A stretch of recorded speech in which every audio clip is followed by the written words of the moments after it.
जय हिंद दोस्तों, मैं सचिन कुमार स्वागत करता हूं आपका सरकारी नौकरी वाले चैनल में। जैसे कि आपने देखा होगा, हमें 15 दिन में क्या 15 शिफ्ट कंप्लीट करनी है एएलपी की। तो आपके लिए मैं जीएस का पोर्शन क्या करता हूं, पढ़ाता हूं। तो हम एक एक सेट कर रहे हैं किसका, एएलपी का। ठीक है, ये बात याद रखना, एक एक सेट को हम क्या कर रहे हैं, कंप्लीट करने वाले हैं। तो ये देखेंगे railway ALP previous year question है। 15 दिन में 15 शिफ्ट आपकी कंप्लीट होंगी। और ये जो शिफ्ट है आपकी 25 नवंबर 2024 की किसकी है, जीएस की सेकंड शिफ्ट है यहां पर। ठीक है, और यहां पर मैं आपको एक टाइम टेबल भी क्या करना चाह रहा हूं, बताना चाह रहा हूं। यहां पर एक बार टाइम टेबल आप अगर देख लें तो यहां पर आपका जो टाइम टेबल है, सर मैथ सर हैं यहाँ पर, अमित सर हैं, ये आपको क्या पढ़ाएंगे। 6 से आपका 7 मैथ होगा, 7 से 8 मेरी क्या होगी, जीएस की क्लास होगी आपके प्रीवियस ईयर पेपर के लिए। और यहाँ पर 8 से 9 किसकी होगी, पिंटू सर की आपकी क्या होगी, क्लास होगी। ठीक है, आगे मैं थोड़ी सी आपको और जानकारी देना चाहता हूँ, थोड़ी सी जानकारी देना चाहता हूँ। ये हमारा चैनल है, ठीक है, इसके डिस्क्रिप्शन में अगर आप जाएंगे, ठीक है, ये हमारा क्या है, चैनल है सरकारी नौकरी वाले। इसके डिस्क्रिप्शन में वीडियो का क्या लगा हुआ है, लिंक आपको क्या हो जाएगा, मिल जाएगा। इस ऐप को क्या कर लेना, इंस्टॉल कर लेना। और जब आप ऐप को इंस्टॉल करेंगे तो आगे आपको जाएंगे कुछ ये प्रकार का आएगा, आपको टेस्ट पास पे जाना है। टेस्ट पास के बाद माई किस पे जाना है, माई कोर्स पे जाना है। और माई कोर्स के बाद आपको रिकॉर्डिंग पे क्या करना है, जाना है। अगर आपको मैथ्स की वीडियो देखनी है तो मैथ्स की मिल जाएगी, रीजनिंग की देखनी है तो रीजनिंग की मिल जाएगी। और आपको क्या करनी है, जीएस की देखनी है तो आपको जीएस की क्या हो जाएगी, वीडियो मिल जाएगी। तो ये कुछ थोड़ी सी डिटेल थी। और अब आते हैं 25 की सेकंड शिफ्ट और किसका, जीएस का पोर्शन देखते हैं। जो वो 30 क्वेश्चन है, 20 आपके क्या हैं, साइंस के हैं। और आपके 20 किसके हैं, साइंस के हैं। और 10 आपके क्या हैं, जीएस के हैं। ये बात आपको याद रखनी है। ज्यादातर जीएस में आपसे जो जीएस की बात करेगा वो करंट, और साइंस के कितने क्वेश्चन होंगे, 20 क्वेश्चन आपके होंगे। यू कह रहा निम्नलिखित में से कौन सा इलेक्ट्रोलाइट कॉपर के विद्युत अपघटनी परिष्करण में क्या होता है प्रयुक्त। सबसे पहले बात करते हैं कॉपर, किसकी बात करते हैं हम, कॉपर की बात करेंगे, कॉपर। ठीक है, किसकी बात करेंगे, कॉपर की बात करेंगे। कॉपर सीयू की बात करते हैं, कॉपर। ठीक है, कॉपर की बात करते हैं तो सर कॉपर के बारे में अगर बता दें तो कॉपर विद्युत का क्या होता है, विद्युत का क्या होता है, सुचालक होता है। याद रखना, विद्युत का सुचालक होता है। विद्युत का क्या होता है, सुचालक होता है। विद्युत का सुचालक होता है, कुचालक नहीं, कुचालक तो लड़की वो लकड़ी होती है। तो विद्युत का क्या होता है, सुचालक होता है। ठीक है, जो विद्युत जिसमें कर विद्युत धारा प्रवाहित होती है उसमें सबसे ज्यादा क्या होती है, 3 चीज होती है। नंबर 1 पे क्या होता है आपका, चांदी होती है। चांदी में सबसे ज्यादा जो तेज चलती है आपकी विद्युत, वो किस में चलती है, सिल्वर में। नंबर 2 आपका किस में चलती है, कॉपर में चलती है। किस में चलती है, कॉपर में। और नंबर 3 पे आपका किस में चलती है, एल्यूमिनियम में चलती है। एलू किस में चलती है, एल्यूमिनियम में क्या चलती है, विद्युत चलती है। तो यहां से कह रहा निम्नलिखित में से क्या है, निम्नलिखित में से कौन सा इलेक्ट्रोलाइट कॉपर के विद्युत अपघटनी परिष्करण में प्रयुक्त होता है। तो कॉपर सल्फेट क्या होता है, कॉपर सल्फेट। कॉपर सल्फेट का जो Cu फॉर्मूला है,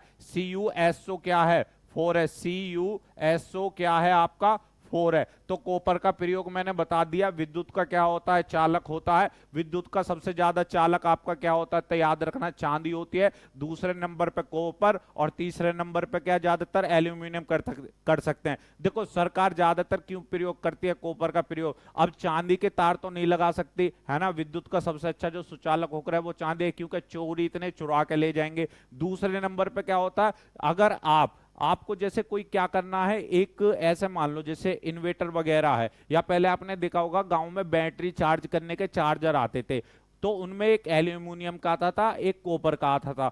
तो जो एल्यूमिनियम का है वो आपने देखा होगा, अगर आप आदि किलो का क्या करते थे, चार्जर बनवाते थे, तो एल्यूमिनियम का 150 में और कॉपर का उसी का कितने में बनता था, 450 में। ऐसा क्यों है, क्योंकि कॉपर जो है ना वो बिजली का क्या है, एल्यूमिनियम से ज्यादा अच्छा क्या होता है, सुचालक होता है। विद्युत का सबसे सुचालक होता है। ठीक है, और एल्यूमिनियम वहीं पर क्या होता है आपका, कम होता है। तो ये 3 मैंने आपको बता दिया। और यहां पर अगर आपसे पूछता है इलेक्ट्रोलाइट कॉपर के विद्युत में है अपघटनी परिष्करण में प्रयुक्त होता है, ठीक है, इलेक्ट्रोलाइट कॉपर के विद्युत अपघटनी परिष्करण में प्रयुक्त होता है, तो आपको क्या बताना है, CuSO 4 बताना है। क्या बताना है सर? Copper sulphate. तो आपका आंसर क्या हो जाएगा? आपका आंसर हो जाएगा क्या? 4। ठीक है, कॉपर के बारे में मैंने आपको बता दिया है। अगले क्वेश्चन की तरफ चले।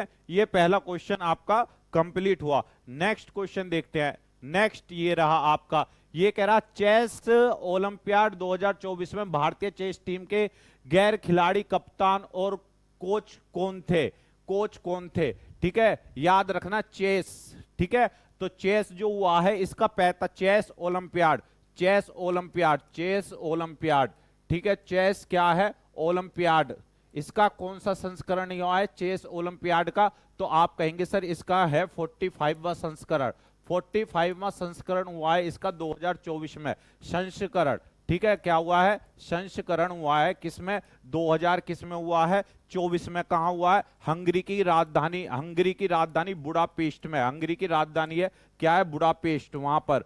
ठीक है, वहां पर इसका क्या हुआ है? तो आप कहेंगे चेस ओलंपियाड का क्या हुआ है? सीजन हुआ है। अगर इसमें बात करें किसके, भारतीय चेस टीम के गैर खिलाड़ी और कप्तान कौन है, तो याद रखना श्रीनाथ क्या है? नारायण है। कौन है? श्रीनाथ क्या है आपके? श्रीनाथ, श्रीनाथ नारायण है। श्रीनाथ नारायण है।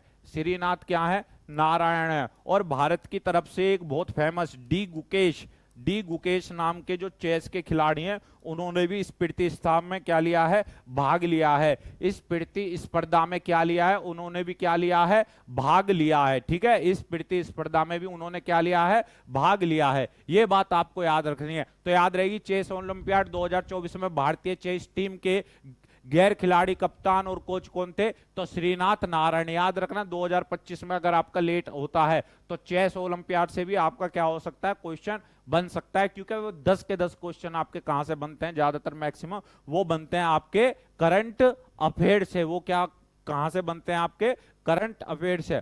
आगे चलते हैं। ये अगला क्वेश्चन है, ये कह रहा है 15 जनवरी 2024 को नीति आयोग द्वारा जारी चर्चा पत्र का शीर्षक था।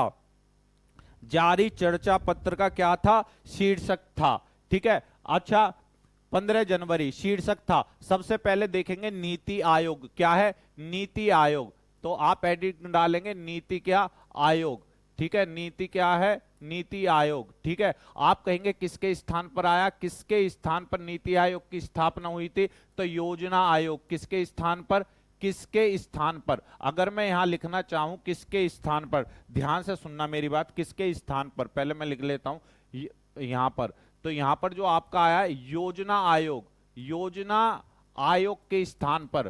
किसके स्थान पर? योजना आयोग के स्थान पर, योजना आयोग के स्थान पर अब क्या आ गया है? तो आप कहेंगे योजना आयोग के स्थान पर क्या आ गया? आपका नीति आयोग आ गया है। क्या आ गया है? नीति आयोग आ गया है। ठीक है, नीति आयोग आ गया है। नीति आयोग के अध्यक्ष कौन होते हैं? तो आपसे पूछ सकता है नीति आयोग के अध्यक्ष जो होते हैं वो होते हैं आपके, कौन होते हैं? याद रखना प्रधानमंत्री। कौन होते हैं नीति आयोग के अध्यक्ष? प्रधानमंत्री। वर्तमान में कौन हुए? तो आप कहेंगे नरेंद्र मोदी। वर्तमान में कौन हुए? तो आप कहेंगे सबको पता है नरेंद्र मोदी है। ठीक है, इसका जो मुख्यालय है, मुख्यालय इसका हेडक्वार्टर नीति आयोग का कहां है? तो आप कहेंगे इसका जो मुख्यालय है वह है आपका किसमें? दिल्ली में। किसमें है? दिल्ली में। इसकी स्थापना या इसके बात करूं गठन की तो कब हुआ? तो आप ये कहेंगे सर 1 जनवरी 2015। कब? 1 जनवरी 2015 में। नीति आयोग 1 जनवरी कब बना था? तो आप कहेंगे 1 जनवरी कब बना था? 2015 में। तो 15 जनवरी 2024 को नीति आयोग द्वारा जारी चर्चा पत्र का शीर्षक था। तो ये था आपका 2000। ऑप्शन कौन सा? B option. 2005 से 6 के, 2005 और 6 से भारत में बहुआयामी क्या? गरीबी। ठीक है, क्लियर है बात। और याद रखना एक भी ये जो भारत में गरीबी उन्मूलन का नारा दिया गया है 5वीं पंचवर्षीय योजना में, ये ऊपर जो लिखा गया ये दिया गया 5th 5 year plan, 5th 5 year plan में दिया गया था। 5th 5 ईयर प्लान में ये नारा आपका दिया गया था। तो बात आगे होगी समझ में है। ठीक है, नीति आयोग, योजना आयोग के स्थान पर किसका प्रयोग होने लगा? नीति आयोग। और नीति आयोग के आपके अध्यक्ष कौन होते हैं? तो नीति आयोग के अध्यक्ष होते हैं आपके कौन? प्रधानमंत्री। प्रधानमंत्री सबको पता है। नीति आयोग का जो गठन है कई बार पूछा गया है, बहुत बार पूछा गया है ना। इस कब हुआ? 1 जनवरी 2015 को हुआ है। 1 जनवरी 2000 कब हुआ है? 15 को हुआ है। आगे चलेंगे, यहां से यहां तक एक क्वेश्चन आपका क्लियर हो गया होगा। ये क्वेश्चन आपका क्लियर हो गया होगा। नेक्स्ट ये कह रहा, अमाशय की दीवार में उपस्थित जठर ग्रंथियां किसका स्त्राव नहीं करती हैं? तो याद रखना, किसका स्त्राव नहीं करती हैं? तो ये नहीं करती, किसका स्त्राव? लार का स्त्राव। ठीक है, लार देखना, एक मेरी बात, लार में एक एंजाइम, यहां पर जब पाचन की बात करते हैं, जब खाने पाचन की बात करते हैं, किसके की? खाना पाचन के, खाना जो आप खाते हैं, खाना पाचन की बात करते हैं। सबसे पहले खाना जो पाचन स्टार्ट होता है वो कहां से स्टार्ट होता है? खाना पाचन। तो आपका कहां से स्टार्ट हो जाता है? लार। और लार में एक एंजाइम मिलता है, एंजाइम। लार में क्या मिलता है? तो आप कहेंगे सर लार में एक एंजाइम मिलता है, एंजाइम। ठीक है, एंजाइम जिसका नाम होता है क्या? एंजाइम का नाम होता है टाइलिन। लार में क्या मिलता है? टाइलिन एंजाइम होता है। जो खाना पचाने की सबसे पहली स्टार्टिंग होती है वो याद रखना कहां से होती है? खाना पचाने की सबसे जो स्टार्टिंग होती है तो वो होती है आपकी लार से। और लार में कौन सा एंजाइम मिलता है? टाइलिन। पेप्सिन, याद रखना प्रोटीन को पचाने के लिए सबसे जो सहायक क्या है? एंजाइम है, वो है आपका पेप्सिन। ठीक है, क्लियर है बात या नहीं है? मैं यहां पर लिख देता हूं। ठीक है, यहां पर अमाशय में उपस्थित, ठीक है, जठर ग्रंथियां किसका स्त्राव नहीं करती? तो याद रखना अमाशय में उपस्थित लार का स्त्राव नहीं करती हैं। याद रखना जो जठर ग्रंथियां हैं, जठर मतलब पेट, पेट के अंदर जो ग्रंथि हैं वो लार का क्या नहीं करते हैं? स्त्राव नहीं करती हैं, अंदर नहीं ले जाते हैं लार को। ठीक है, पेप्सिन जो एंजाइम है, क्या कौन सा एंजाइम है? पेप्सिन। इसके बारे में भी बता देता हूं, पेप्सिन एंजाइम। पेप्सिन जो एंजाइम होता है, पेप्सिन एंजाइम, ये आपका प्रोटीन को पचाने में सहायक होता है। क्वेश्चन बहुत बार पूछा गया, प्रोटीन को पचाने में, प्रोटीन को पचाने में, प्रोटीन को पचाने में कौन सा एंजाइम सहायक है? कौन सा एंजाइम, कौन सा एंजाइम क्या है? सहायक है। प्रोटीन को पचाने में कौन सा एंजाइम क्या है? सहायक है। क्या है? सहायक है। तो आप कहेंगे सर कौन सा एंजाइम सहायक है? तो पेप्सिन एंजाइम सहायक है। बाकी जो इसका आंसर है, तो इसका आंसर तो पहले क्वेश्चन का आंसर क्या है? ए है, लार। ठीक है, क्लियर है बात है नहीं? अब आती है HCl की, हाइड्रोक्लोरिक अम्ल। किसकी बात आती है? Hydrochloric form. पहले तो इसकी बात आ जाती है HCl की। क्या क्लियर है बात? इसी को बोलते हैं हाइड्रोक्लोरिक अम्ल। याद रखना, ये क्वेश्चन बहुत बार पूछा गया है कि हाइड्रोक्लोरिक अम्ल बनता कहां है? तो कहां बनता है? अमाशय में बनता है। कहां बनता है? अमाशय में बनता है। अमाशय में बनता है क्या आपका हाइड्रोक्लोरिक क्या अम्ल? कहां बनता है आपका? अमाशय में बनता है। ठीक है, बात आ गई समझ में या नहीं है? तो आपसे पूछ रहा है अमाशय की दीवार में उपस्थित जठर ग्रंथियां किसका स्त्राव नहीं करती? तो लिख लेना ऑप्शन 1 इसका लार। मैंने तीनों को ये क्या कर दिया आपको? एक्सप्लेन कर दिया। पेप्सिन जो है, पेप्सिन एंजाइम प्रोटीन को पचाने में सहायक होता है। हाइड्रोक्लोरिक अम्ल हमारे जो बेकार की चीज अगर खा जाते हैं जैसे रबड़ वबड़, तो याद रखना वो किसकी वजह से गल जाती हैं? हाइड्रोक्लोरिक अम्ल की वजह से गलती हैं। और कहां बनता है? अमाशय में बनता है। ठीक है, ये बात आपको याद रखनी है, हाइड्रोक्लोरिक अम्ल। तो ऑप्शन क्या? शैलीवा आपका आंसर हो जाएगा। अगला क्वेश्चन ये रहा, ये है आपका, ये रहा, निम्नलिखित में से कौन सा समांगी मिश्रण का उदाहरण है? ठीक है, समांगी और एक क्या होता है? विषमांगी। समांगी मिश्रण कौन सा? समांगी मिश्रण, समांगी मिश्रण और एक होता है विषमांगी। समांगी और आपका क्या होता है? विषमांगी। समांगी मिश्रण, ठीक है, समांगी और विषमांगी मिश्रण। ध्यान से सुनना मेरी बात को, समांगी और विषमांगी मिश्रण क्या होता है? एक तो जब आप केमिस्ट्री पढ़ोगे समांगी, जैसे, क्लियर है बात या नहीं है? जैसे अगर मैं पानी में क्या मिलाऊं? चीनी मिलाऊं, तो आपको क्या होगी? चीनी क्या चमकेगी? आप कहेंगे सर नहीं चमकेगी। इसका मतलब है समांगी मिश्रण हो गया। क्लियर है बात या नहीं है? पानी में चीनी मिलाऊंगा तो क्या आपको चमकेगी? नहीं चमकेगी। आप कहेंगे सर पानी में चीनी मिलाना, क्या पानी में चीनी मिलाना, पानी में चीनी मिलाना, चीनी मिलाना, ठीक है, क्लियर है बात या नहीं है? तो क्या कहलाएगा? समांगी मिश्रण। ठीक है, जल में घुली चीनी, जल में घुला, पानी में घुला नमक, आपका पानी में घुला नमक क्या हुआ? पानी में घुला क्या? नमक। तो आप बताओ पानी में घुला नमक आपको क्या होगा? चमकेगा नहीं, दोनों सेम से हो जाएंगे। पानी में नमक घुल जाएगा तो क्या हो जाएगा? समांगी आपका क्या हो जाएगा? मिश्रण हो जाएगा। मतलब जब चमके ना, जैसे नमक घुलने के बाद क्या ना हुआ? आपका चमके ना, नमक घुलने के बाद जो चमके ना, ये समझ लेना समांगी मिश्रण है। जैसे जल में कॉपर सल्फेट पाउडर मिलाओगे, है ना, जल में कोई क्या मिलाओगे, पानी में अगर कोई क्या मिलाते हो, पानी में पाउडर मिलाओगे, पानी में पाउडर अगर क्या करोगे, मिलाओगे पाउडर, तो ये क्या होगा, समांगी मिश्रण। पानी में क्या करना, पानी में दूध मिलाना, पानी में दूध क्या करना, मिलाना। तो आपने देखा होगा पानी में दूध मिलाओगे तो इसका मतलब है दूध क्या अलग चमकेगा, पानी अलग चमकेगा, नहीं चमकेगा। तो आप कहेंगे ये समांगी मिश्रण है। लेकिन अगर मैं आपको जल में क्या कर दूं, तेल मिला दूं, जल में क्या कर दूं, तेल मिला दूं, जल में तेल मिला दूं, क्या कर दूं, जल में तेल मिला दूं, तो आपने देखा होगा तेल नीचे बैठ जाएगा और पानी कहाँ जाएगा, ऊपर आ जाएगा, क्योंकि तेल पानी से क्या होता है, भारी होता है। तो आपको तेल अलग नजर आएगा और पानी क्या होगा, अलग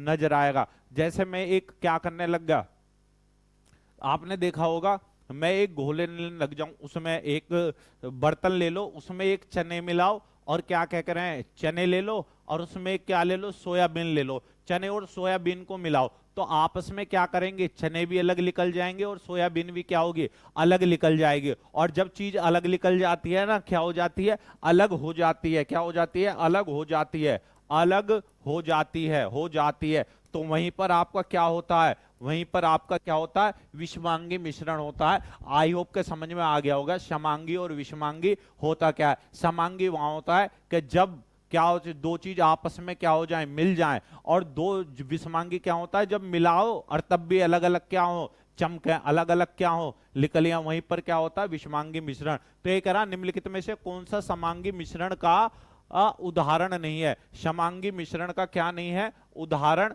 नहीं है। तो देखो जल में कॉपर सल्फेट पाउडर का मिलना, जल में कॉपर सल्फेट पाउडर का क्या होना, मिलना, तो जल में मिल जाएगा, क्लियर है, कॉपर सल्फेट पाउडर क्या होगा, जल में मिल जाएगा, लेकिन क्या नहीं कर सकते, अलग अलग ना कर सकते। ठीक है, तो ये तो समांगी मिश्रण का है। जल में घुली चीनी बिल्कुल समांगी मिश्रण के, जल में घुला नमक बिल्कुल समांगी मिश्रण, लेकिन जल में क्या, तेल, ये आपका क्या हो जाएगा, ये आपका विषमांगी हो जाएगा, ये समांगी मिश्रण का उदाहरण नहीं होगा। आई होप आगे चलना होगा, बात समझ में आ गई है, बात समझ में आ गई है, ठीक है, क्लियर है भाई। ये कह रहा 17 सितंबर 2024 को नारकोटिक्स कंट्रोल ब्यूरो के महानिदेशक कौन बने हैं, ठीक है, नारकोटिक्स कंट्रोल ब्यूरो के महानिदेशक कौन बने हैं, ठीक है। तो यहां पर क्या कह रहा, एनसीबी के महानिदेशक, एनसीबी के जो डीजी बने हैं वो कौन बने हैं, महानिदेशक कौन बने, तो याद रखना महानिदेशक बने हैं कौन, अनुराग गर्ग बने हैं, किसका बने हैं, अनुराग गर्ग बने हैं, ठीक है। और आपके आईबी के जो चीफ है, इंटेलिजेंस ब्यूरो के जो क्या है, डीजी है, उनका नाम क्या है, तपन डेका, उनका नाम क्या है, तपन डेका उनका क्या है, नाम है। एक हमारे देश की खुफिया एजेंसी है रो, इसकी क्या फुल फॉर्म बहुत पूछ लेता है, इसकी फुल फॉर्म बहुत पूछ लेता है, रिसर्च एंड एनालिसिस विंग्स, है ना, research, research REASEARCH, research and analysis, ठीक है, एनालिसिस, ठीक, और क्या, विंग्स, बहुत बार इसकी क्या पूछी गई है, full form, research and analysis क्या, विंग्स, रो की फुल फॉर्म पूछी गई है। एनसीबी के जो कौन है, ये कह रहा 17 सितंबर 2024 को नारकोटिक्स कंट्रोल ब्यूरो के महानिदेशक के रूप में किसे नियुक्त किया गया था, तो अनुराग गर्ग को। और आईबी के कौन, तपन डेका। और रो हमारे देश की क्या खुफिया एजेंसी है, इसकी जो फुल फॉर्म है कई बार पूछी गई है, इसकी फुल फॉर्म क्या है, रिसर्च एंड एनालिसिस क्या, विंग्स। तो आई होप समझ में आ गई होगी बात। आगे चलते हैं, आगे चलते हैं। ये कह रहा राष्ट्रीय खेल पुरस्कार 2023 के दौरान कुल अर्जुन पुरस्कार प्रदान किए गए थे। 23 में कुल क्या करे गए थे, अर्जुन पुरस्कार प्रदान किए गए थे, अर्जुन पुरस्कार क्या करे गए थे, प्रदान, उन पुरस्कारों की वो पुरस्कार बताइए, ठीक है। अर्जुन पुरस्कार प्राप्त 2023 के दौरान कुल अर्जुन पुरस्कार प्रदान किए गए थे 2023। ध्यान से सुनना मेरी बात, एक होता है आपका अर्जुन पुरस्कार, एक होता है क्या आपका अर्जुन पुरस्कार, एक होता है आपका अर्जुन क्या होता है पुरस्कार, एक होता है द्रोणाचार्य पुरस्कार, एक होता है कौन सा, द्रोणाचार्य क्या होता है पुरस्कार, एक होता है क्या द्रोणाचार्य पुरस्कार, एक होता है आपका मेजर ध्यानचंद पुरस्कार, मेजर ध्यानचंद क्या होता है पुरस्कार, मेजर क्या होता है ध्यानचंद पुरस्कार, ठीक है, मेजर ध्यानचंद क्या पुरस्कार। ये तीनों के तीनों जो पुरस्कार हैं किस में दिए जाते हैं, याद रखना खेल में दिए जाते हैं, ठीक है। मेजर ध्यानचंद को किसका, हॉकी का जादूगर भी किसको बोलते हैं, हॉकी का जादूगर, हॉकी का क्या जादूगर भी किसको कहा जाता है, हॉकी का जादूगर, तो आप कहेंगे मेजर ध्यानचंद को कहा जाता है। राष्ट्रीय खेल पुरस्कार 2023 के दौरान कुल अर्जुन पुरस्कार जो प्रदान किए गए थे वे कितने किए गए थे, तो आप कहेंगे सर 26 अर्जुन पुरस्कार क्या करे गए थे, प्रदान करे गए थे, ठीक है। तो याद रखना यहां पर क्या है, अर्जुन पुरस्कार, द्रोणाचार्य पुरस्कार, मेजर ध्यानचंद पुरस्कार, ये तीनों पुरस्कार किस प्रशिक्षण में दिए जाते हैं, खेल में दिए जाते हैं। जैसे ग्रैमी पुरस्कार, ग्रैमी पुरस्कार किस में दिया जाता है, ग्रैमी पुरस्कार, अगर मैं एक और बात करूं, किसकी बात करूं, ग्रैमी पुरस्कार, तो ग्रैमी पुरस्कार आपका संगीत के क्षेत्र में, ग्रैमी पुरस्कार किसमें, संगीत के क्षेत्र में आपका दिया जाता है। पुलित्जर पुरस्कार, ठीक है, पुलित्जर पुरस्कार, एक पुलित्जर पुरस्कार भी होता है, पुलित्जर पुरस्कार, तो पुलित्जर पुरस्कार आपका दिया जाता है, याद रखना पत्रकारिता के क्षेत्र में, ठीक है। पुलित्जर पुरस्कार आपका किसके क्षेत्र में दिया जाता है, पत्रकारिता, पत्रकारिता के क्षेत्र में, पत्रकारिता के क्षेत्र में दिया जाता है, ठीक है, जो आपका क्या होता है पुलित्जर पुरस्कार। तो ये बात आगे समझ में, आगे चलते हैं, ठीक है, आगे चलना होगा अगले क्वेश्चन की तरफ। ये कह रहा फलों और बीजों में निम्नलिखित में से पादप हार्मोन की उच्च सांद्रता होती है, पादप हार्मोन की उच्च सांद्रता होती है। याद रखना है एक बात, फलों और बीजों में, ठीक है, फलों और बीजों में क्या, ये याद रखना, यहां पर जो फलों और बीजों में निम्नलिखित में किस पादप हार्मोन की उच्च सांद्रता होती है, तो याद रखना साइटोकाइनिन, ठीक है, याद रखना एक साइटोकाइनिन पादप हार्मोन समूह है। साइटोकाइनिन क्या है, साइटोकाइनिन,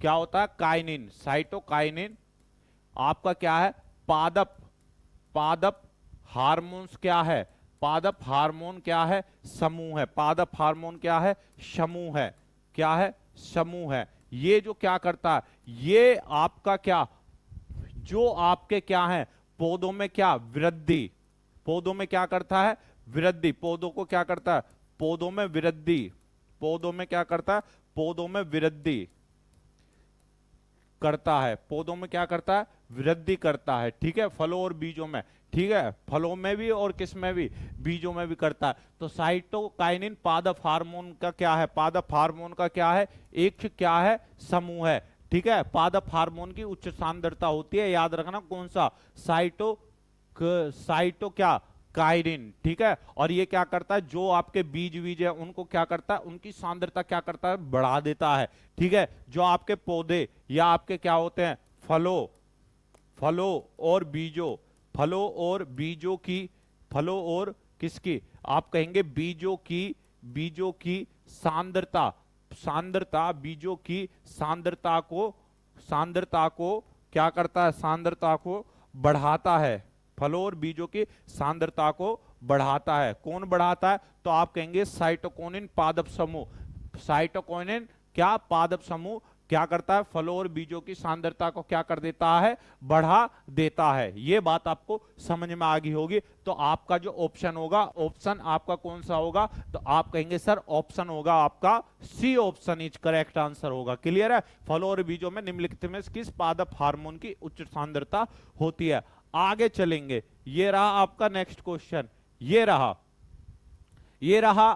कह रहा शुष्क बुझे हुए चूने पर क्लोरीन की क्रिया से निम्नलिखित में से क्या बनता है, ठीक है। तो सबसे पहले तो आप ध्यान से सुनना मेरी बात को, शुष्क बुझे हुए चूने में तो कैल्शियम, ठीक है, यहां पर कैल्शियम ऑक्साइड, यहां पर कभी कभी इनके क्या पूछ लेता है, फॉर्मूले भी पूछ लेता है। तो कैल्शियम जो ऑक्साइड है, पहला जो क्वेश्चन है आपका कैल्शियम ऑक्साइड मैं बता देता हूं आपको, इनके फॉर्मूले क्या होते हैं, ठीक है। कैल्शियम रासायनिक फॉर्मूले, कैल्शियम क्या, oxide, calcium oxide, calcium oxide, oxide. तो इसका जो फॉर्मूला है वो है आपका CaO, कैल्शियम किसका, ऑक्साइड का, ठीक है। एक होता है हाइड्रोक्लोरिक अम्ल, ये तो तुम्हें पता है, हाइड्रोक्लोरिक अम्ल, हाइड्रोक्लोरिक अम्ल, हाइड्रोक्लोरिक अम्ल, ये तो कहां पे पाया जाता है, पेट में पाया जाता है इंसान के। हाइड्रोक्लोरिक अम्ल का क्या है आपका, हाइड्रोक्लोरिक अम्ल, इसका है कौन सा फॉर्मूला, HCl। हाइड्रोक्लोरिक का फॉर्मूला क्या है, आप कहेंगे HCl है, ठीक है।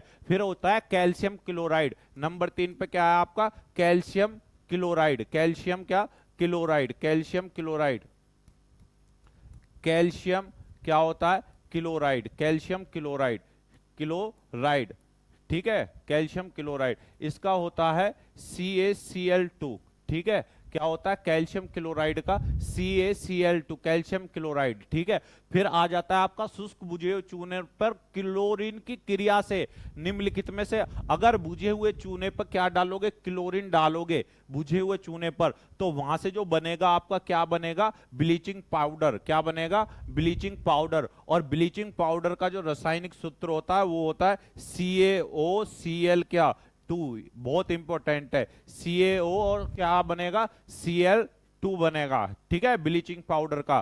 तो यहां पर जब भी आप शुष्क बुझे हुए चूने पर क्लोरीन की क्रिया निम्नलिखित में से क्या बनाती है, तो याद रखना क्या बनाती है, ब्लीचिंग पाउडर को बनाती है। किसको बनाती है, ब्लीचिंग पाउडर को। आगे चलेंगे, नेक्स्ट क्वेश्चन, ठीक है।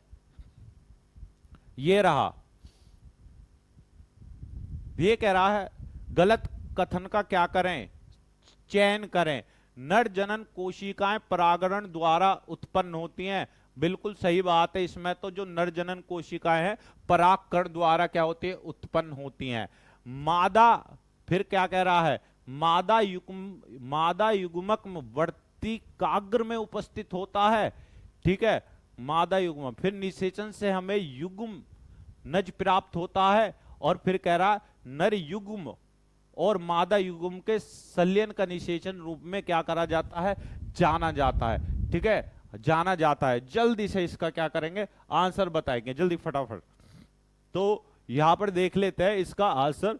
तो ये तो पहली बात तो भाई बिल्कुल क्या है, सही है कि नर जनन कोशिकाएं में परागण द्वारा उत्पन्न होती है, मादा युग्म वर्तिकाग्र में उपस्थित होता है, निषेचन से हमें युग्म नज प्राप्त होता है, और नर युग्म और मादा युग्म के संलयन से निषेचन रूप में जाना जाता है। इसका मतलब है ये भी क्या है, सही है। अब बचे दो ऑप्शन, एक और दूसरा क्या करना है, बताना है। मादा युग्म वर्तिकाग्र में उपस्थित होता, मादा युग्मक में वर्तिकाग्र उपस्थित नहीं होता, ये गलत है। मादा युग्म में वर्तिकाग्र उपस्थित नहीं होता, मादा युग्म में बीजांड उपस्थित होता है।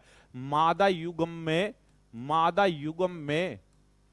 युग्म में क्या होता है, बीजांड उपस्थित होता है। ध्यान से सुनना, मादा युग्म में बीजांड उपस्थित होता है, मादा युग्म में बीजांड उपस्थित होता है, ठीक है, वर्तिकाग्र नहीं होता। इसका मतलब है ये गलत कथन है, आपका जो आंसर होगा ये गलत कथन है। निषेचन से भी हमें क्या, युग्मनज प्राप्त होता है, ठीक है। ये तीनों सही हैं, और बल्कि आपका आंसर सही कौन सा, वैसे अगर कथन के अनुसार ये तीनों सही हैं, आंसर सही कौन सा, ये पूछ रहा गलत कथन का। तो मादा युग्मक में वर्तिकाग्र में उपस्थित होता है, नहीं, बीजांड में उपस्थित होता है, ठीक है, क्लियर है। मैंने आपको बता दिया किस में उपस्थित होता है, बीजांड में। थोड़ा पेचीदा क्वेश्चन, आगे चलेंगे, देख रहे हो कैसे कैसे क्वेश्चन आ रहे हैं रेलवे में। ये कह रहा 2024 में विज्ञान इंजीनियर के क्षेत्र में रामचेत चौधरी को किस पुरस्कार से सम्मानित किया गया है 2024 में, रामचेत चौधरी को। तो याद रखना पद्मश्री किसमें करा गया है, पद्मश्री, ठीक है, पद्मश्री याद रखना 2024 में, कितने में, 2024 में, 2024 में पद्म पुरस्कार जो कुल दिए गए हैं, पद्म पुरस्कार कुल दिए गए हैं, दिए गए हैं, तो वो दिए गए हैं 100 क्या 32 पद्म पुरस्कार, जिनमें से पद्म विभूषण जो दिए गए हैं, पद्म विभूषण जो दिए गए हैं वे दिए गए हैं आपके पद्म विभूषण 5 दिए गए हैं, जिसमें एक वैजयंती माला भी इंपोर्टेंट है, ठीक है। और दूसरा जो है पद्म भूषण, क्या पद्म भूषण जो आपके दिए गए हैं, पद्म भूषण दिए गए हुए हैं आपके 17। कितने दिए गए हैं पद्म भूषण जो दिए गए हैं, वो दिए गए हैं 17। और जो आपके पद्म श्री दिए गए हैं, क्या दिए गए हैं, पद्म श्री दिए गए हैं, तो वो दिए गए हैं आपके, कितने दिए गए हैं, 110 दिए गए हैं। तो 2024 में विज्ञान और इंजीनियर के क्षेत्र में रामचेत चौधरी को किस पुरस्कार से सम्मानित किया गया था? तो रामचेत चौधरी इनमें से थे, किनमें से, 110 में से। तो उन्हें कौन सा पुरस्कार मिला था? पद्मश्री मिला था। ठीक है, पद्म विभूषण 5 को मिला, पद्म भूषण कितने को मिला? तो आप कहेंगे पद्म भूषण जो मिला है वो कितने को मिला था? तो पद्म भूषण मिला था आपका 17 को। और भारत रत्न भी कितने को मिला था आपका? बताएंगे कमेंट में बताना, भारत रत्न। ठीक है, आगे चलेंगे।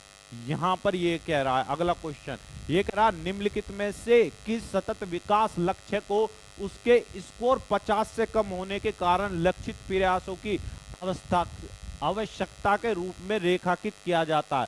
किस सतत विकास लक्ष्य, सतत विकास का मतलब समझेंगे, सतत विकास लक्ष्य, सतत विकास क्या लक्ष्य है, सतत विकास क्या लक्ष्य, पहले सुनेंगे। लक्ष्य को उसके स्कोर 50 से कम होने के कारण लक्षित प्रयासों की आवश्यकता के रूप में रेखांकित किया गया है। तो लक्ष्य 5 के रूप में, किसके रूप में? लक्ष्य 5 के में। और लक्ष्य 5 में क्या है? लैंगिक क्या है? समानता है। लैंगिक क्या है? समानता है। अभी बताऊंगा मैं लैंगिक समानता। तो यहां पर देख लेंगे सतत विकास, यहां पर मेरी बात को सुनते चलना। लक्ष्य 5 कौन सा? लक्ष्य 5 क्या? लैंगिक समानता, लैंगिक समानता। लैंगिक क्या है? लैंगिक समानता। इसमें क्या हुआ है जो लैंगिक समानता? सबसे पहले महिलाओं, क्या? महिलाओं, यहां पर ध्यान से सुनना मेरी बात, महिला को क्या बनाना? सशक्त बनाना। महिलाओं को क्या बनाना? सशक्त बनाना। महिलाओं को सशक्त बनाना, इसका एग्जाम्पल है। महिलाओं को सशक्त बनाना, महिलाओं को सशक्त, ठीक है, सशक्त बनाना, महिलाओं को सशक्त बनाना। ठीक है, महिलाओं को सशक्त बनाना। ठीक है, क्लियर है? बनाना, बनाना लिख लेना, बनाना, बनाना, अरे क्या आ गया, महिलाओं को सशक्त बनाना।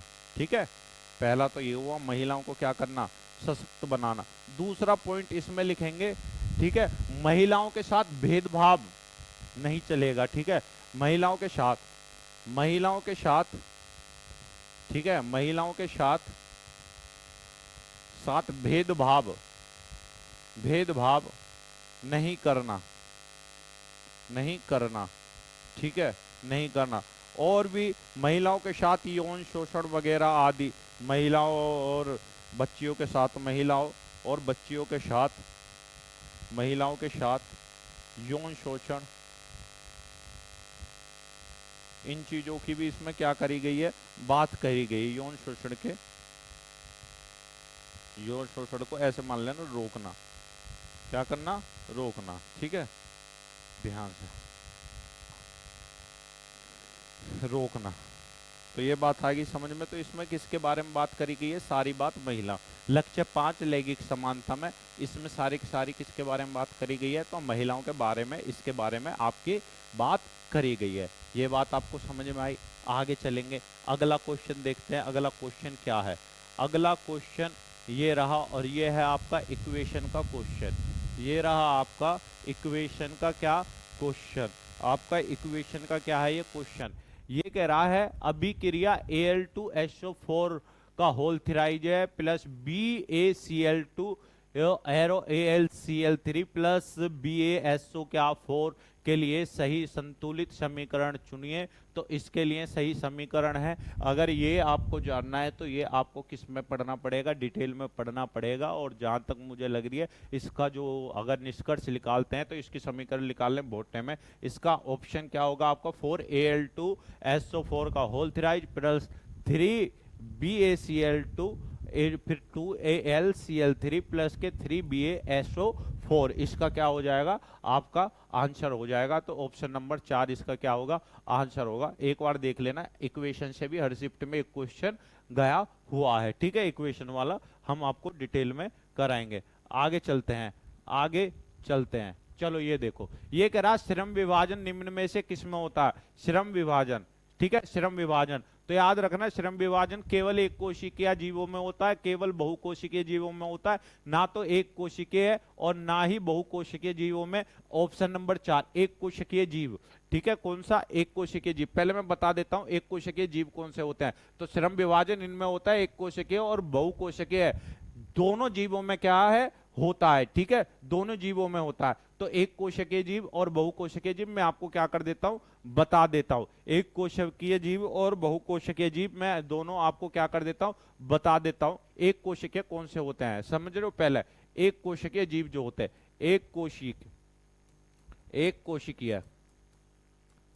कोशिकीय जीव जिनमें केवल और केवल क्या होती है, एक कोशिका होती है। जैसे आप मान लो अमीबा, क्या होता है, अमीबा, ठीक है, अमीबा में भी क्या होती है, एक कोशिका होती है, ठीक है, अमीबा।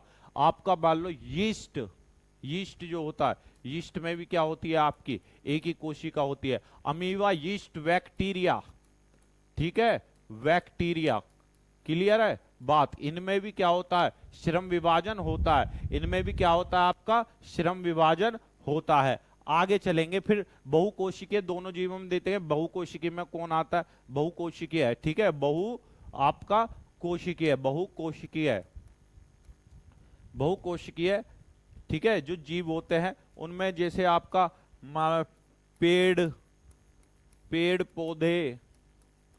पौधे, ठीक है, और आपका क्या हो गया, जानवर, ये सारे क्या होते हैं, बहुकोशिकीय। तो श्रम विभाजन होता है किसमें, एक कोशिकीय और बहुकोशिकीय दोनों जीवों में होता है, ठीक है, एक कोशिकीय और बहुकोशिकीय दोनों में श्रम विभाजन आपका होता है। ये बात आपको याद रखनी है। एक कोशिकीय ये अमीबा, यीस्ट, बैक्टीरिया होता है, बहुकोशिकीय पेड़ पौधे और क्या, ये जानवर, ये सारे के सारे क्या हैं, ये आपके बहुकोशिकीय है, ठीक है।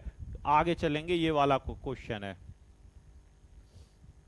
ठीक है, ये क्वेश्चन, जब प्रकाश अपारदर्शी वस्तु पर पड़ता है, ठीक है, तो हम उसकी गति, ज्यामितीय छाया देखते हैं, ऐसा क्या कारण होता है। पहले बात तो मेरी बात को ध्यान से सुनना, यहां से सूर्य निकल रहा है, यहां से सूर्य निकल रहा है ये, और मैं जा रहा हूं कहां पर, यहां पर जा रहा हूं, ठीक है, मैं जा रहा हूं यहां पर। अब ये बताओ, जब मैं यहां पर जाऊंगा तो सूर्य की किरण मेरे पे सीधी पड़ेंगी।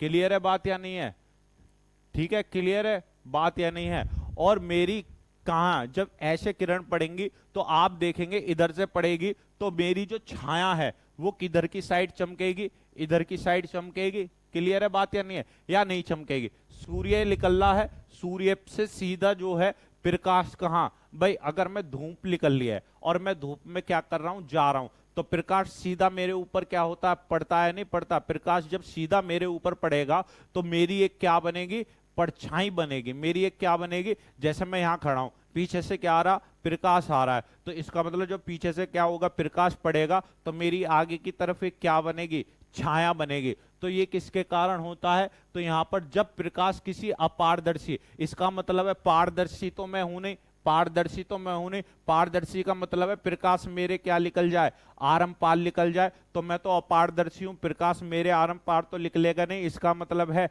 तो पीछे से प्रकाश क्या हो जाएगा, रुक जाएगा, लेकिन मेरी जो परछाई है वो आगे की तरफ क्या होने लगेगी, बनने लगेगी। ऐसा कब होता है, जब कैसा, प्रकाश सीधी रेखा में क्या करता है, गमन करता है। प्रकाश किस में गमन करता है, सीधी रेखा में गमन करता है। तो कुछ यहां पर ऐसा रोल हो जाएगा, यहां पर ऐसा करके परछाई बने थोड़ी सी छोटी सी, ठीक है। यहां से सूर्य निकल रहा है और प्रकाश सीधी रेखा में क्या कर रहा, सीधी रेखा में, जो ये प्रकाश है ये क्या कर रहा, सीधी रेखा में है, प्रकाश सीधी रेखा में है। प्रकाश किस में, सूर्य है ये आपका क्या है, सूर्य, सूर्य से सीधी रेखा में प्रकाश है। और जब प्रकाश यहां पड़ेगा तो मैं एक क्या हूं, याद रखना, मैं एक अपारदर्शी हूं। प्रकाश अपारदर्शी का मतलब है जिसमें प्रकाश क्या नहीं कर सकता, पार नहीं कर सकता। तो इसका मतलब है तो मेरी ज्यामितीय छाया देखते हैं, तो ऐसा कारण होता है। तो ये वाला क्वेश्चन आपका प्रकाश सीधी रेखा में गमन आपका करेगा जब ये कंडीशन बनेगी, जबकि मैं एक क्या हूं, अपारदर्शी हूं। ठीक है, क्लियर है बात या नहीं है? तो ऑप्शन नंबर सी आपका हो जाएगा। ये रहा क्वेश्चन एक और। जब हम बस में यात्रा कर रहे होते हैं तो बस अचानक रुकने पर हम आगे की ओर झुक जाते हैं, इसका कारण है, इसका कारण है न्यूटन की गति का तीसरा नियम। नहीं नहीं, ये तो नहीं है, क्योंकि अभी तीसरा नियम तो क्या है, न्यूटन की गति का। देखो न्यूटन के मैं तीनों नियम बताते होता हूं। फर्स्ट लॉ है ना, पहला नियम क्या है, पहला नियम, पहला नियम है आपका जड़त्व या गैलीलियो का नियम। जड़त्व या गैलीलियो का नियम, पहला नियम क्या है, जड़त्व या गैलीलियो का क्या है आपका नियम। पहला नियम क्या है, जड़त्व या गैलीलियो का नियम कहते हैं न्यूटन के पहले नियम को। ठीक है, क्लियर है बात या नहीं है? दूसरा जो नियम है, दूसरे से पहला नियम, दूसरे नियम से हमें क्या मिलता, दूसरा नियम, दूसरे नियम से हमें क्या मिलता है, समीकरण मिलता है। किसका, बल का समीकरण मिलता है ना। एफ बराबर क्या मिलता है हमें, तो आप बताएंगे एफ बराबर क्या मिलता है हमें, एम ए मिलता है। एफ बराबर हमें क्या मिलता है, एम ए मिलता है। तीसरी चीज जो है, तीसरा जो नियम है, तीसरे नियम में क्या होता है, तो आप कहेंगे जो तीसरा नियम है सर वो है क्रिया प्रतिक्रिया का नियम। क्या है, क्रिया प्रतिक्रिया, एक्शन और क्या है उसमें, रिएक्शन की बात करी गई है। तो इसका मतलब है जो पहला नियम है, जब हम बस में यात्रा कर रहे होते हैं तो बस अचानक रुकने पर हम आगे की तो इसमें बात कर रहा है इनर्शिया। देखो जड़त्व, जो इनर्शिया रहता है, जो आपका जड़त्व रहता है, जड़त्व डायरेक्टली जो क्या होता है, समानुपाती होता है, किसके होता है, द्रव्यमान के। किसके समानुपाती होता है, तो याद रखनी है द्रव्यमान के। जितना मेरा द्रव्यमान बढ़ेगा उतना ही मेरा क्या बढ़ेगा, जड़त्व बढ़ेगा। और मैं बस में बैठा हूं, और न्यूटन का पहला नियम तो क्या कहता है, यदि कोई वस्तु किसमें है, विराम में है, तो विराम में ही रहना चाहेगी। अब विराम में मैंने वो क्या कर रखी है, ऐसे करके पकड़ रखी है, और बस अचानक क्या होने लगी, चलने लगी, तो मैं पीछे की तरफ को क्या, तो मैं तो रेस्ट में रहना चाह रहा हूं जड़त्व की वजह से, तो मुझे पीछे की तरफ क्या लगेगा, एकदम धक्का लगेगा। तो न्यूटन का ये पहला नियम तो हमारे शरीर का क्या, किसके बारे में बात करता है, जड़त्व के बारे में। ठीक है, तो ऑप्शन नंबर तीसरा आपका क्या हो जाएगा। जब हम बस में यात्रा कर रहे होते हैं, बस अचानक रुकने पर, ठीक है, रुकने पर आगे की ओर झुक जाते हैं, रुकने पर आगे की ओर झुकेंगे, और चलने पर कहां, पीछे की ओर झुकेंगे, रुकने पर आगे की ओर। तो ये सब किसकी वजह से होता है, जड़त्व की वजह से होता है। तो आपका आंसर क्या हो जाएगा, आपका आंसर सी हो जाएगा। ठीक है, न्यूटन की गति के दूसरे तीसरा नियम तो क्या कहता है, क्रिया प्रतिक्रिया का नियम कहता है, और आपका दूसरा नियम क्या कहता है, इससे क्या मिलता है आपको, बल का व्यंजक मिलता है। और जो पहला है उससे हमारे शरीर का क्या, जड़त्व, उससे हमारे शरीर का क्या, जड़त्व। ठीक है, क्लियर है बात या नहीं है? आगे चलेंगे, नेक्स्ट क्वेश्चन, एक और क्वेश्चन आगे की तरफ। आगे ये कह रहा है प्रति इकाई समय में मोटर द्वारा किया गया काम, तो मोटर द्वारा किया गया काम क्या कहलाता है, शक्ति। क्या कहलाता है, शक्ति, है ना, शक्ति। शक्ति बराबर वर्क अपॉन क्या होता है, टाइम। वर्क अपॉन क्या होता है, टाइम। और शक्ति का मात्रक क्या होता है, वाट। क्या होता है, वाट। एक अशक्ति, हॉर्स पावर, एक अशक्ति बराबर कितना होता है, तो आप कहेंगे एक अशक्ति बराबर होता है कितना, 700 क्या 46 क्या होता है, वाट होता है। एक अशक्ति बराबर कितना होता है, 746 वाट होता है। क्लियर है बात या नहीं है? एक अशक्ति बराबर, ऐसा क्यों है, यहां पर देखना जो क्या होता है, यहां पर प्रति इकाई समय में मोटर द्वारा किया गया कार्य क्या कहलाता है। जो आपकी मोटर रहती है घर में, कौन सी, जो टंकी को क्या करती हैं, भरती हैं, तो तुम जो बोलते हो ना, वो जो बोलते हो 1.5 HP 2 HP, है ना, 1 HP की मोटर है, उसका HP का मतलब है हॉर्स पावर, और हॉर्स पावर का मतलब है अशक्ति। एक अशक्ति बराबर कितना होता है, 700 कितना होता है, 46 वाट होता है। ये बात आपको याद रखनी है। ठीक है, तो वही वाली होती है ये अशक्ति जो होती है 746 वाट की। तो एरन मैंने तुम्हें बता ही दिया है। तो एरन क्या होता है, acceleration. Acceleration v minus you upon क्या होता है, टी होता है। संवेग p बराबर क्या होता है, m गुणा क्या होता है, v होता है। सदिश राशि है, सदिश राशि है। ठीक है, क्लियर है बात या नहीं है? बात आ गई समझ में? आगे चलेंगे, अगला क्वेश्चन देखेंगे, बहुत बेहतर है। ठीक है, तो प्रति इकाई समय में मोटर द्वारा किया गया कार्य क्या कहलाता है, शक्ति कहलाता है। आगे अगला क्वेश्चन, ये रहा नेक्स्ट क्वेश्चन। ये रहा नेक्स्ट क्वेश्चन। ये कह रहा निम्नलिखित में से कौन सा कथन क्या है, गलत है। पदार्थ के कणों के बीच आकर्षण बल की प्रवणता, देखो पदार्थ है ना, पदार्थ है कोई, एक तो तुमने देखा होगा ठोस रहता है, एक ठोस, और एक क्या रहता है, द्रव रहता है, एक क्या रहता है, गैस रहता है। ठोस में बिल्कुल ऐसे ठुसा हुआ रहेगा कतई ऐसे करके, बिल्कुल हाँ, अब मैं हटू ही ना हूं, ठीक है। और जो द्रव, एक बाल्टी, एक कुछ ले लो, एक यू ठोस है, ठीक है, एक बाल्टी में द्रव, या में तुमने देखा होगा पानी ऐसे रहेगा कुछ कुछ, थोड़ा थोड़ा या में क्या रहे, गैप रह हुआ है, थोड़ा थोड़ा थोड़ा ऐसा, ज्यादा ना, हल्का हल्का सा गैप रह हुआ है पानी में, ठीक है। और जो गैस है वो ऐसे रख रहा है, दूर दूर गैस के क्या रहते हैं, कण रहते हैं, तुम्हें पता है ठोस द्रव गैस। तो ये कह रहा पदार्थ के कणों के बीच आकर्षण बल की प्रवणता एक प्रकार के पदार्थ से दूसरे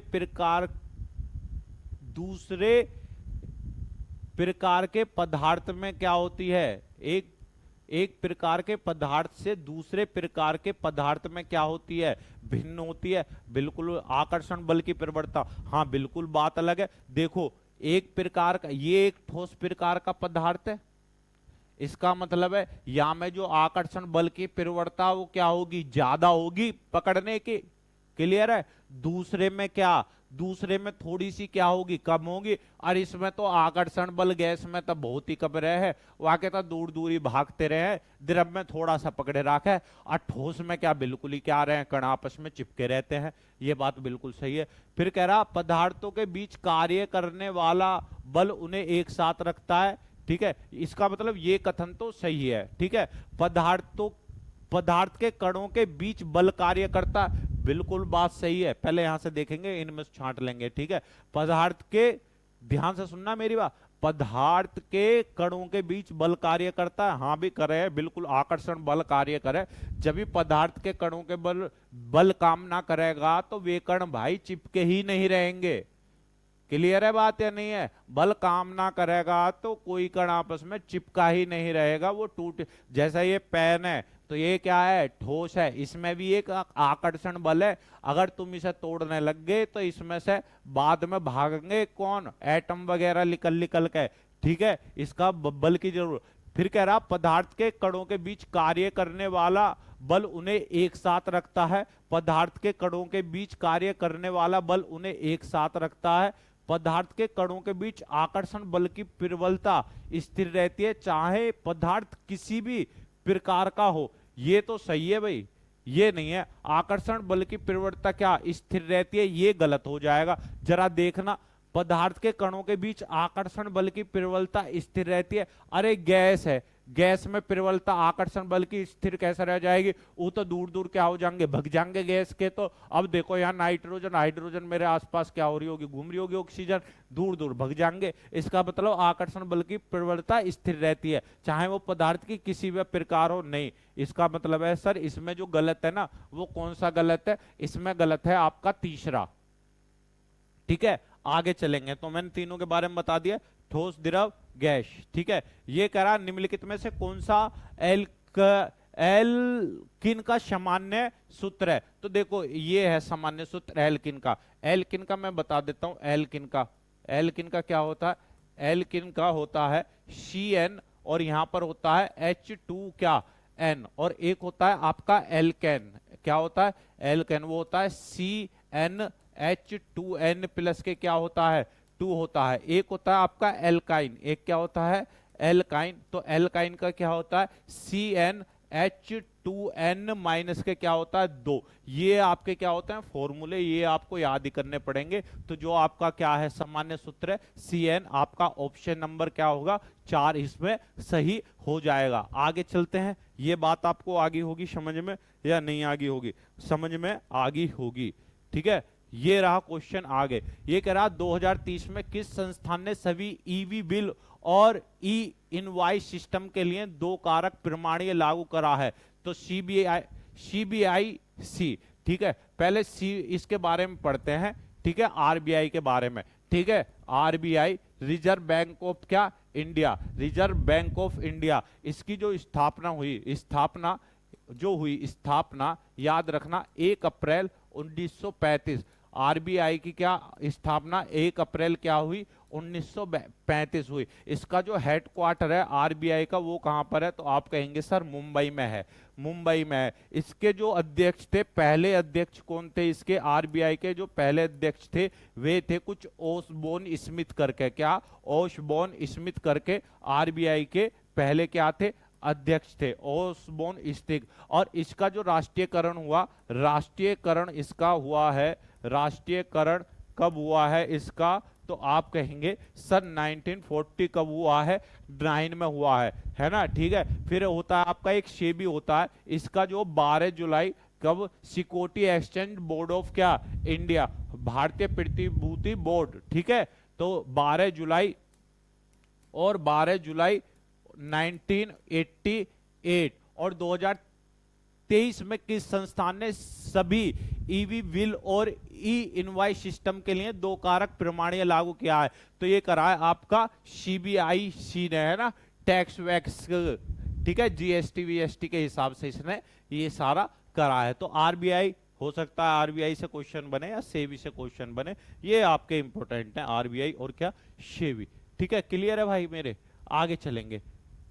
ये कह रहा 10 मीटर लंबे तार का प्रतिरोध आर है, ठीक है, 10 मीटर लंबे तार का, तो याद रखना 10 मीटर लंबे तांबे के तार का प्रतिरोध आर है, तो 5 मीटर लंबे तार का प्रतिरोध क्या होगा, 5 मीटर लंबे तार का प्रतिरोध क्या होगा। तो हमेशा आपको एक बात याद रखनी है, जो तार का प्रतिरोध होता है वह लंबाई के क्या होता है, समानुपाती।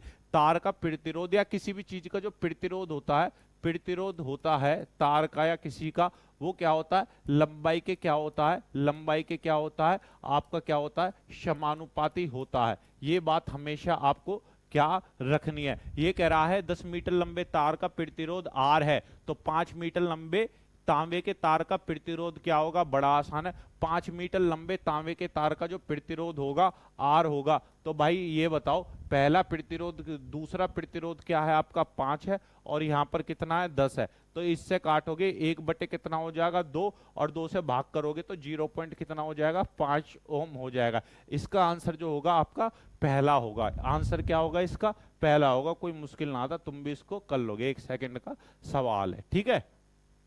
न्यूमेरिकल में तो ज्यादा टाइम नहीं लगता है। अगला नेक्स्ट क्वेश्चन, ये कह रहा निम्नलिखित में से कौन सा उपकरण चुंबकीय क्षेत्र में धारावाही चालक के उपयोग नहीं करता, ठीक है, कौन नहीं करता, विद्युत मोटर करता, विद्युत हीटर नहीं करता, विद्युत हीटर नहीं करता, धारावाही चालक का उपयोग, विद्युत मोटर, ध्यान से सुनना, धारावाही चालक का उपयोग विद्युत मोटर करता है। देखो जब विद्युत मोटर चलेगी तो उसके अंदर क्या घूमती है, मोटर घूमती है। लेकिन जो विद्युत हीटर है, विद्युत हीटर में देखा होगा, जब आपने विद्युत का हीटर लगा हुआ है तो हीटर में देखा होगा आपने एक इस गूंज रहती है, एक तार रहता है जो किसका बना होता है, नाइक्रोम का। तो नाइक्रोम से क्या निकलती है, ऊष्मा निकलती है। क्या आप बताओ, आप विद्युत मोटर से क्या ऊष्मा निकलती है इतनी, ठीक है, नहीं निकलती, ठीक है। तो उपकरण चुंबकीय क्षेत्र में धारावाही चालक का उपयोग नहीं करता, धारावाही चालक का उपयोग नहीं करता कौन, विद्युत हीटर। विद्युत पंखा भी धारावाही चालक का क्या करता है, अरे धारावाही से ही तो क्या होगा, चलेगा। और विद्युत जनित्र, विद्युत जनित्र भी क्या करता है, धारावाही चालक का। विद्युत मोटर आपको विद्युत ऊर्जा को यांत्रिक ऊर्जा में बदलेगा, है ना, विद्युत ऊर्जा को, यार बदल दे, विद्युत ऊर्जा को, विद्युत ऊर्जा को, विद्युत ऊर्जा को, ये मैंने कल भी करा, विद्युत ऊर्जा को, विद्युत ऊर्जा को किस में बदलेगा, मैकेनिकल, किस में बदलेगा, यांत्रिक ऊर्जा में, ठीक है, मैकेनिकल है। विद्युत पंखा भी विद्युत जो ऊर्जा है, विद्युत जो ऊर्जा है, ठीक है, विद्युत ऊर्जा को किस में बदलेगा, विद्युत ऊर्जा को, एनर्जी को किस में चेंज करेगा, मैकेनिकल एनर्जी में। जो ये है, ये मैकेनिकल एनर्जी को विद्युत जनित, जो डायनामो, मैकेनिकल एनर्जी को किसमें, यांत्रिक ऊर्जा को विद्युत ऊर्जा में, है ना, विद्युत ऊर्जा में बदलेगा, ठीक है। और जबकि हीटर ऐसा कुछ नहीं करेगा, विद्युत ऊर्जा को किसमें, ऊष्मीय ऊर्जा में क्या करता है, कन्वर्ट करता है, भाप निकलती है, ठीक है। क्लियर है बात या नहीं है। तो निम्न कौन सा उपयोग नहीं करता, तो विद्युत हीटर नहीं करता। विद्युत हीटर की जो तार बनी होती है ना, हीटर की तार याद रखना, हीटर की तार जो बनी होती है, तार, तार किसकी बनी होती है, नाइक्रोम की बनी होती है। ये आप क्वेश्चन लिख लेना। आगे चलेंगे, नेक्स्ट क्वेश्चन ये रहा, ये कह रहा है ठीक है। किस भारतीय नाट्यम नर्तक फिल्म स्टार को, जिन्हें पहले ही 1968 में, इंपॉर्टेंट क्वेश्चन है, 1968 में पद्मश्री से सम्मानित किया जा चुका है और 2024 में नागरिक अलंकरण समारोह के दौरान पद्म विभूषण से सम्मानित किया गया है। तो ये है आपकी कौन, वैजयंती माला। ठीक है। पहला क्या है, भारतनाट्यम, भारतनाट्यम, भरतनाट्यम लिखना, भरतनाट्यम, भरत आपका क्या है, नाट्यम। ठीक है। एक होता है आपका कुचिपुड़ी, क्या होता है, कुचिपुड़ी, कुंचीपुड़ी भी बोलते हैं, कुचिपुड़ी भी बोल रहे हैं। एक होता है आपका कथक, ठीक है। एक होता है आपका कथकली, ठीक है। एक को होता है आपका नंबर 5, और भी बहुत सारे हैं। तो ये भारतनाट्यम कहाँ का है, तो आप कहेंगे तमिलनाडु का है। कहाँ का है, भारतनाट्यम जो शास्त्रीय नृत्य है तमिलनाडु का। कुचिपुड़ी कहाँ का है, तो कुचिपुड़ी है आंध्र प्रदेश का। कुचिपुड़ी कहाँ का, आंध्र प्रदेश का। कथक बोलेंगे यूपी का, और कथकली कहाँ का होगा, केरल का होगा। ठीक है। एक है आपका शतरिया, शतरिया कहाँ पर होगा, शतरिया आपका आसाम में होगा। ठीक है।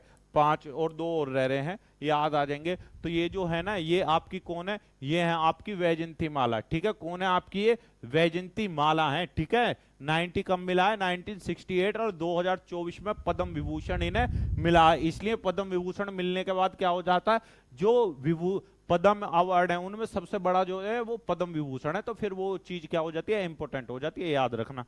आगे चलेंगे।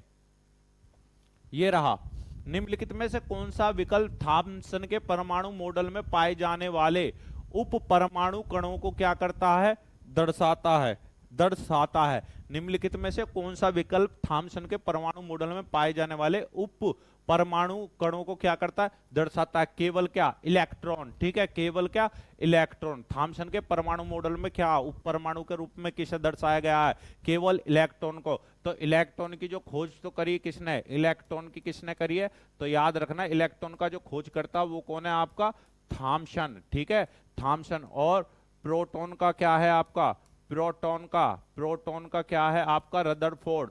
क्या, रदरफोर्ड, रदरफोर्ड, या क्या बोल देंगे 12th की किताब में रदरफोर्ड, लेकिन कंपटीशन में आपका आंसर में क्या आएगा, गोल्ड स्टीन। क्या लगाएंगे, गोल्ड स्टीन। और जो आपका क्या है, न्यूट्रॉन है, क्या है आपका न्यूट्रॉन, उसको क्या होता है, चैडविक, चैडविक। ठीक है। याद रखना क्या, चैडविक। ठीक है, चैडविक यहां पर। अब याद रखना न्यूट्रॉन क्या होता है, उदासीन होता है, इस पे कोई भी क्या नहीं होता, चार्ज नहीं होता है। जबकि प्रोटॉन पे क्या होता है, प्लस धनावेशित क्या होता है, चार्ज होता है। क्या होता है, धनावेशित क्या होता है, चार्ज होता है। और इलेक्ट्रॉन पे पता है आपको कैसा होता है, तो याद रखना माइनस का चार्ज होता है, ऋणावेशित चार्ज होता है। ठीक है। आगे चलेंगे, नेक्स्ट क्वेश्चन। निम्नलिखित में से कौन सा पर्यावरणीय कारक कुछ श्रीसप लिंगों के निर्धारण में भूमिका निभाता है, तो क्या निभाता है, आप याद रखना तापमान। क्या निभाता है, तापमान। याद रखना, पहले श्रीसप वर्ग के प्राणी में आओ। श्रीसप वर्ग के जो प्राणी होते हैं, श्रीसप वर्गों के क्या प्राणी कौन कौन होते हैं, जैसे तुम्हारा कछुआ, कछुआ भी किस किस का है, श्रीसप वर्ग का है। ठीक है। नंबर 2 क्या हो गया, मगरमच्छ। क्या हो गया, मगरमच्छ, मगरमच्छ जो होते हैं वे भी आपके क्या है, श्रीसप वर्ग है। नंबर 3 जो क्या है आपकी छिपकली है, ये भी किस वर्ग के हैं, श्रीसप वर्ग के, ये भी क्या है, प्राणी है। अब ये बात याद रखना, होता क्या है, कुछ जो लिंग निर्धारण भूमिका में निभाता है। देखो, अगर ताप क्या होगा, ताप क्या होगा, तापमान ज्यादा होने पर, तापमान ज्यादा होने पर, तापमान क्या होता है, ज्यादा होता है, तो यहां पर जो लिंग निर्धारण है इसकी जो भूमिका है निभाता है ना, लिंग निर्धारण तापमान ज्यादा होने पर क्या होती है, कम। ठीक है। और तापमान कम होने पर, तापमान कम होने पर, तापमान कम होने पर क्या होती है, ज्यादा होती है लिंग निर्धारण की क्या भूमिका। तो ये श्रीसप वर्ग के कुछ प्राणी है, कौन, कछुआ, मगरमच्छ, छिपकली। तापमान ज्यादा होने पर लिंग निर्धारण का समय कम, और तापमान कम होने पर तो क्या आपका ज्यादा। ठीक है, क्लियर है बात या नहीं है। तो कुछ लिंग निर्धारण भूमिका निभाता है, क्या, टेम्परेचर इसमें भूमिका बहुत निभाता है। पृथ्वी के गुरुत्वाकर्षण बल के प्रभाव में एक विशाल वस्तु को मुक्त रूप से गिराने पर, जब आप यहां, एक तो मैंने यहां पॉइंट बनाया और एक मैंने यहां पॉइंट बनाया, अगर मैं यहां से इसको छोड़ूंगा, ध्यान से सुनना मेरी बात, अगर मैं यहां से इसको छोड़ूंगा तो देखना वेग ज्यादा है, और लेकिन मैं यहां से तो यू तेज आएगा। कभी आप क्या करना, एक बार 3 फुट से कूद के देखना, एक बार 6 फुट की ऊंचाई से देखना, तो आप बहुत तेज आओगे जब 6 फुट से आओगे, और चोट भी ज्यादा लगेगी। 6 फुट से गिरोगे, क्यों गिरोगे? क्योंकि ग्रेविटेशनल, पृथ्वी का गुरुत्वाकर्षण बल क्या करता है, हर 9.8 मीटर प्रति सेकंड की स्पीड से क्या करता है, आपको खींचती है क्या, जी की वैल्यू। तो अगर पृथ्वी के गुरुत्वाकर्षण बल के प्रभाव में एक विशाल वस्तु को मुक्त रूप से गिराने के दौरान क्या होगा, विशाल वस्तु का वेग बढ़ता है, बिल्कुल सही बात है। अब ऊपर से गिराओगे तो वेग घटेगा थोड़ी ना, दूसरा तो गलत हो जाए। वस्तु का द्रव्यमान बढ़ता है, अरे कभी ऐसा हुआ है द्रव्यमान, मैं यहां रहूं चाहे आसमान पे रहूं, मेरा अगर 60 kg वजन है तो मेरा तब भी 60 kg रहेगा, है ना। वस्तु का द्रव्यमान घटता है नहीं, द्रव्यमान याद रखना, द्रव्यमान द्रव्यमान कभी घटता बढ़ता नहीं है, कभी घटता और बढ़ता नहीं है, बढ़ता नहीं है, नहीं है, ठीक है, क्लियर है बात या नहीं है? द्रव्यमान कभी घटता बढ़ता नहीं है। अगर मैं इस टाइम यहां पर रहूं या कहीं भी पहुंच जाऊं, जितना मेरा द्रव्यमान यहां है उतना ही वहां पर भी रहेगा, ठीक है, क्लियर है बात या नहीं है? ये कह रहा है मई 2024 में डीआरडीओ ने आईआईटी भुवनेश्वर को कितनी रक्षा तकनीकी परियोजनाएं सौंपी हैं, तो इसका आंसर क्या हो जाएगा, नो हो जाएगा। इसका आंसर क्या हो जाएगा, नो हो जाएगा। डीआरडीओ की बात करूं, डीआरडीओ का अगर मैं किसकी बात करूं, गठन की बात करूं, तो डीआरडीओ को गठन 19 कब हुआ है, 1958 एडी में हुआ है डीआरडीओ, ठीक है। अगर मैं इसके अध्यक्ष की बात करूं, डीआरडीओ के अध्यक्ष की, तो वो है आपके शमीर वी कामत। क्या है, Sameer V Kamat, Sameer V Kamat DRDO के क्या है, अध्यक्ष हैं। और डीआरडीओ के अगर मैं हेड क्वार्टर की बात करूं, हेड क्वार्टर डीआरडीओ का है, तो ये है आपका हेड क्वार्टर कहां पर, नई दिल्ली में, ठीक है। डीआरडीओ डिफेंस रिसर्च डेवलपमेंट क्या organisation, defence research development organisation, गठन 1958 में, अध्यक्ष समीर वी कामत है, हेडक्वार्टर नई दिल्ली में। और आईआईटी भुवनेश्वर को कितनी रक्षा तकनीकी परियोजनाएं सौंपी, तो कितनी सौंपी 2024 में, याद रखना 9 तकनीकी परियोजनाएं सौंपी थी डीआरडीओ ने। बात आ गई समझ में? आगे चलेंगे, अगला नेक्स्ट क्वेश्चन, ठीक है। अगला जो नेक्स्ट क्वेश्चन है आपका वो ये रहा, लास्ट क्वेश्चन है आज का, ये रहा। ये कह रहा 2024 में कला और संस्कृत विरासत में योगदान देने के लिए पद्मश्री से सम्मानित किए गए समाक थया कुटुक लेपचा पारंपरिक टोपी बनाने में अपनी कुशलता की प्रसिद्ध सिक्किमी शिल्पकार कौन थे, तो कौन थे, जॉर्डन लेपचा, आपके जॉर्डन लेपचा, ठीक है। इसका आंसर क्या हो जाएगा आपका, जॉर्डन लेपचा हो जाएगा, जॉर्डन लेपचा हो जाएगा, जॉर्डन लेपचा इसका आंसर हो जाएगा, ठीक है, जॉर्डन लेपचा इसका आंसर हो जाएगा। बात आ गई समझ में, ठीक है। और यही था, इसमें कुछ ऐसा जॉर्डन लेपचा में ऐसा कुछ बताने को है भी नहीं, तो इसका आंसर याद रखना जॉर्डन लेपचा। तो आज के लिए इतना ही करते हैं, जय हिंद जय भारत। और वीडियो पसंद आई हो तो लाइक जरूर करना और सब्सक्राइब भी जरूर करना चैनल को, ठीक है।